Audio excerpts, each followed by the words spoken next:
everyone, Stephanie Sterling here. Just a quick note before we begin. I've started streaming again at Twitch TV/Jim Sterling. And, oh, wait.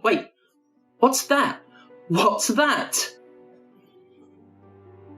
Hey, do you want to get high off of drugs? Uh-oh. That looks like a drug dealer. It's me, Drugsy McRoachman. Have some boxes of drugs if you like. You can smoke them until you get high off of drugs. No way, Mr. Drug Dealer Man. I hear drugs are no good. Oh, the first one's free. You don't owe me no money dollars for this drugs. Why not try some? Oh, wow. Free drugs? Why, I'd be stupid not to eat and smoke it all. Down the hatch. Oh. Enjoy your free drugs. But you'll pay for the next drugs.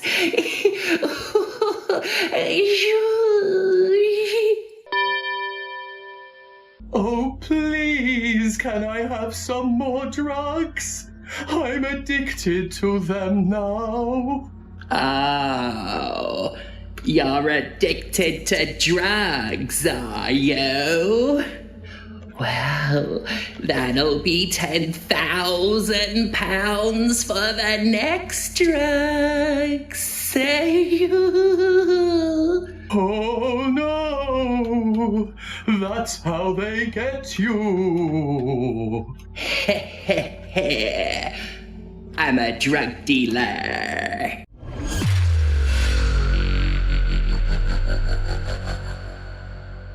I just accidentally killed a bee. I was trying to knock it out of a window alcove with a notepad and I accidentally killed it. I'm not comfortable about the fact I'm recording this post-kill. And best of all, you will agree, is that it's absolutely free. Well, at least it's free. Historically, the presence of monetization in video games has been deemed justifiable if the game itself is free. There have been exceptions with particularly pernicious examples of predatory economies, but the mainstream perception is that things like microtransactions and battle passes and, shall we say, all that fucking shit is acceptable provided the base game can be downloaded and played for free. Even I once fell into that trap. In far older videos you may find me bigging up some free-to-play games such as Blacklight Retribution and even Warframe, complimenting their free gameplay and more easily brushing off their microtransactions because the base game was so enjoyable. After years of increasingly predatory games, the rise and quasi-fall of loot boxes, rotating storefronts and battle pass saturation, my tolerance for freemium games of any description has worn to a nub. With this in mind, and in the wake of Apex Legends, another game I've been too lenient on before, taking its mask off to reveal exactly how disgustingly avaricious it is, I thought I'd go over how free-to-play games, or as Nintendo more accurately call them, free-to-start games, aren't justifiable in the least. Like classical vampires, these bloodsuckers can't get into your home without an invitation, and once they're through the threshold, they start sinking their fangs into any neck they can get. Please, only be a taste, I swear. Let's look at it this way. The whole first one's free thing that drug dealers do in fiction is almost exclusively just that. Fiction. The drug dealers I've known aren't in the habit of just handing out samples of their expensive and illegal products. The image of the villainous dealer who exists purely to prey on unsuspecting future addicts with some heroin on the end of a fishing line is a caricature built by fiction intended to scare people. And I'm not going to be so absolutist as to say that such a dealer doesn't exist in real life. But most of them are not that stupid. It's what video games do, though. Hey, lighten up on my man here. Video games do the caricature. Free-to-play video games are literally adopted the business model of drug dealers so sinister they're mostly essentially straw men. With those games, the first hit truly is free, and the speed with which they get to work trying to make an addicted money mill of their customers is fucking shocking. They lure you in, they get you hooked, they harass you, they pull the rug from under you, they hit every branch falling out of the cartoon drug dealer tree. Free is not an excuse, it's not a justification, it's bait. Pure and simple. Let's first talk rug pulls.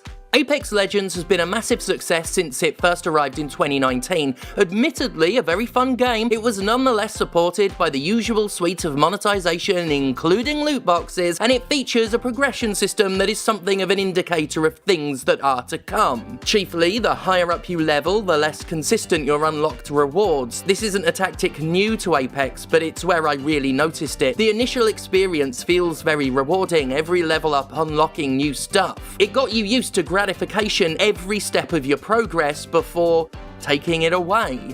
Level ups would start offering nothing, giving stuff every other level instead, deliberately withholding the dopamine hit you'd gotten used to. It's worth noting that this is literally what some drugs do, not even just fictionally, as they get less effective with tolerance. Another word for heroin is the broken promise. It's never as good as that very first time.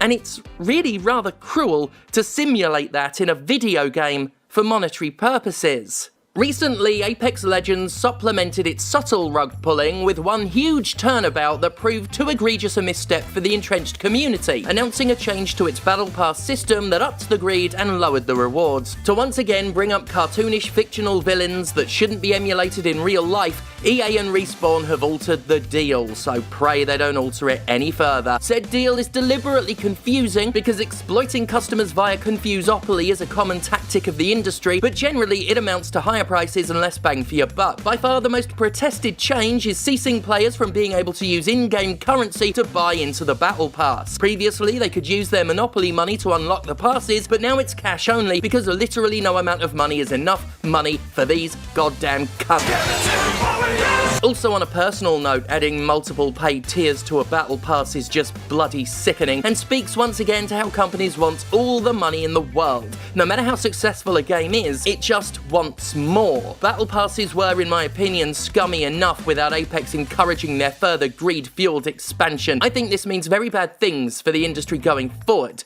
But this is the reality of free-to-play games. They incubate like parasites, waiting for you to think you're safe before they... Wait, that's alien. Jesus, freemium games are taking business advice from Darth Vader, employing it with the hostility of a xenomorph, and doing it in the style of Smoke from Cartoon All-Stars to the rescue. Free is not an excuse, it's a jumping point for evil so vile it took the Turtles, Slimer, and the Muppet Babies to combat. Most free-to-play games aren't as good as Apex. Indeed, they're not as good as most games. Take the recent travesty that is Star Wars Hunters, for example. A mediocre hero shooter in a threadbare and barren version of Star Wars with tiny maps, basic gameplay, and no ideas of its own. It would be rightly forgotten if only it didn't have the Star Wars name slapped onto it. Designed to be deliberately unfulfilling, literally every new player starts with the same character and has to grind for hours and hours to sequentially unlock the rest along a set linear path. Of course, you can unlock them early with real money, which is exactly what the game wants you to do. The main menu even tries to tempt you, showing characters you haven't even unlocked yet in place of the actual character you've been using, like most games. Also, that main menu is fucking disgusting. More Confusopoly bullshit, assaulting players with information overload to obscure what it's up to.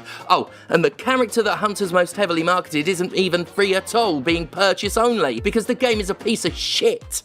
It does amuse me in an exasperatedly bitter way how often the least worthy games demand the highest prices. The First Descendant, released last week, is such fucking trash. A bargain basement looter shooter that employs many of the same tricks as Hunters, it's a mildly inept and pedestrian aping of Destiny, Anthem, and any other sci-fi shooter it can copy ideas from. It thinks its in-game cosmetics, visually derivative as they are, deserve to charge up to 3 figures. Imagine any good game, a great game, hell, imagine Baldur's Baldur's Gate 3 coming out with a base price tag in the hundreds of dollars range, the true cost of a free-to-play game is hidden behind incremental or sometimes even macro-level purchases that can't be appreciated by most players because most players aren't being targeted. To a lot of people, free really does mean free. Thing is, these games want someone to pay for them. As we've explored in many episodes before, those someones are generally a tiny percentage of players, the so-called whales who, contrary to the game industry's propaganda, are not made up of a wealthy elite who can easily afford the insidiously hidden costs of small but constant transactions. They're just people who are vulnerable to manipulative tactics, neurodivergent people, problem spenders, explicitly targeted players who, regardless of income, can be tested and pushed and badgered into dropping their cash. The grinding going on with the First Ascendant is wild. To unlock a character I wanted, I had to play for hours to unlock the missions I needed to craft the character, complete all the missions, then take the materials to the crafting spot, then wait many real hours for the character to be ready. Except after doing all the required missions, I didn't have the materials because they had a fucking 20% drop rate and I was expected to do the missions again. This is when I decided to stop playing the malicious little thing. Forget about the money, it wasn't worth the time investment to play a game so incompetent that projectile attacks have big hitboxes and will detonate on the slightest inclined floor before it touches an enemy. When I described this experience, several people said it sounded like Warframe and, well, does the Pope shit in the woods? I loved Warframe back in the day, but for all my previous praise, there's no escaping the fact it employs just as many vicious freemium tactics as any other game of its ilk. Sometimes I miss Warframe and I want to get back into it, but the simple fact is, I can't. I can't risk it. As much as I rail against microtransactions, they still tempt me as I'm part of their target demo, aka their prey. I'm neurodivergent and a problem spender, and I feel the pull of microtransactions as much as any other. Only my principles protect me from that, and honestly, sometimes even those aren't enough. It should say a lot about the horribly manipulative and addictive nature of video game monetization that even I, that especially I, she who is most associated with hating all this shit, can still fall prey to it. I can't trust myself to play Warframe anymore. That's fucked up. Nobody should have to protect themselves from a computer game, but hey, welcome to the darkest timeline. Zenless Zone Zero, I think that's it, features great gameplay, looks nice, has a fun if incoherent story, and I'll have to stop playing it soon because it's a gacha game and it's already begun testing me for my weak points. It's a creepy thing, really. To feel a piece of software scratching around inside your brain, trying to find a hole to stick its tendrils into. To have been offered the first hit for free, as sinister seducers straight from a comic book offer their sordid wares. It's creepy and it sucks. And it's a story I've heard from many other players. Many other players who have to stop playing a game for the sake of self-preservation. Ultimately, we have things the wrong way round when we talk about free-to-play games. The popular belief is that microtransactions support free games and therefore they're agreeable. This is wrong. The free game supports the microtransactions, not the other way round. The gameplay, the story, the visuals, they're all in service to an economy that uses the video game as a lure to attract its victims. It's why so many of them are derivative, bland, and simply not very good these days. Developers have worked out that the game is secondary, and if it can just hook enough people with an addictive loop and a torrent of loot, if it can get a small but pliable section of its audience spending, it can generate plenty of cash, even if it's one of the many so-called live service games that'll be deservedly dead within a year. It'll make its money and split. The good games are no better though. They might even be worse since they'll hide behind goodwill and steadily exploit more cash out of people using the same dirty tricks as its more crude brethren. That's all before it pulls an apex and shows the fangs behind that congenial smile. It's best to look at free-to-play games as sinister Tupperware parties. The party is secondary to the aim of selling plastic tat. Well, more accurately, they're what we've already said, they're cartoon versions of drugs, but I liked the metaphor. In any case, the free part of the deal is fake. It's the Vampire's Invitation, a game that supports a storefront, not a game supported by a storefront. Free to play isn't free, it's a broken promise.